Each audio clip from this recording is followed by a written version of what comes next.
One of my country's citizens just died. I know that you didn't kill the victim. I also know who the killer of the victim is. The police are ready to give evidence in the matter. But I have made up my mind. I will punish you for the crime you didn't even commit. Well, I am a European judge and this is how I work. You must have heard of David Ames. Only recently, the conservative British legislator was killed by Ali Harbi Ali, a British man of Somalian heritage. Europe is worried about the brutal killing of the British MP, but as per city media, the UK is all set to host an anti-Hindu conclave financed by the EU. Hi and welcome. You're watching TFI English, the national socio-political analysis arm of the TFI Media Group. I'm your host Piyush, and in this video, I will tell you how a British MP was killed by a British man of Somali ancestry, yet the UK is hosting an anti-Hindu conclave powered by the EU. Let's begin. City media has revealed a shocking event. The news portal has tweeted, the British Hindu leader Pandit Satish K. Sharma revealed how the EU has granted €220,000 to a new dismantling Hindu conference in the UK.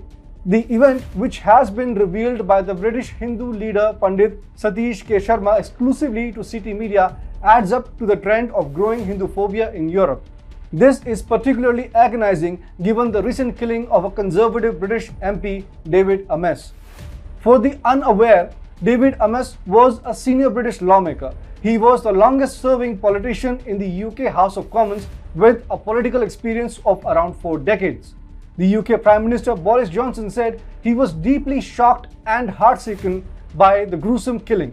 According to the Associated Press, Boris said David was a man who believed passionately in this country and in its future. And we've lost today a fine public servant and a much loved friend and colleague. David Ames was known to Britishers as a socially conservative leader. He was an expert on lawmaking in animal welfare and pro-life issues. As per Reuters, one of his last contributions to the House of Commons was to demand a debate on the issue of animal welfare. Ames was attending a constituency event in the Belfairs Methodist Church in Leigh-on-Sea when he was stabbed several times. Police and paramedics did arrive and attempt to save the parliamentarian, but in vain. Essex Police Chief Constable Ben Julian Harrington was quoted by The Guardian as saying, when they arrived, they found Sir David Ames MP, who had suffered multiple injuries. This was a difficult incident, but our officers and paramedics worked extremely hard to save Sir David. Tragically, he died at the scene. Reports in the matters have revealed that the killer was Ali Harbi Ali, a British man of Somali heritage. He has been arrested and the knife used to commit the gruesome crime too has been recovered.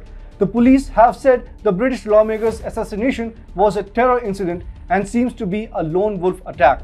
The initial investigations have also pointed out a potential link to Islamist extremism. The UK and Europe have a recent history of ISIS-backed terror attacks. Europe is at the greatest security risk today because it has been following a lax refugee policy for several years. It has been admitting the migrants from humanitarian conflicts and wars from the countries like Syria and Libya without any rigorous scrutiny. Therefore, extremist elements often find it convenient to pose as refugees and settle down in Europe. Also, BBC has reported that Ali Harbi Ali was referred to the Counter-Terrorist Prevent Scheme some years ago.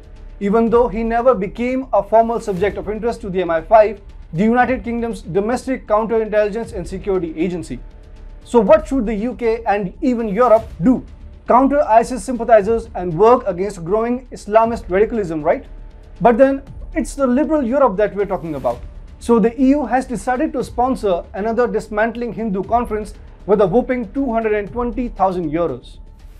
The dismantling Hindutva conference was a controversial Hinduphobic event organized from September 10 to 12.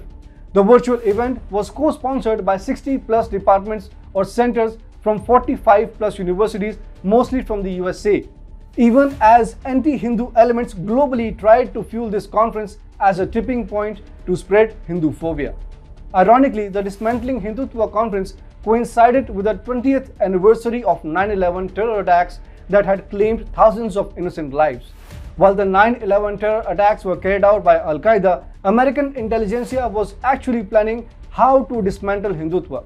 Now, if what city media has reported is to be believed as true, then Europe may be undergoing a similar pattern, blaming Hindutva while the region bears the brunt of its open door policy and ISIS-led extremism.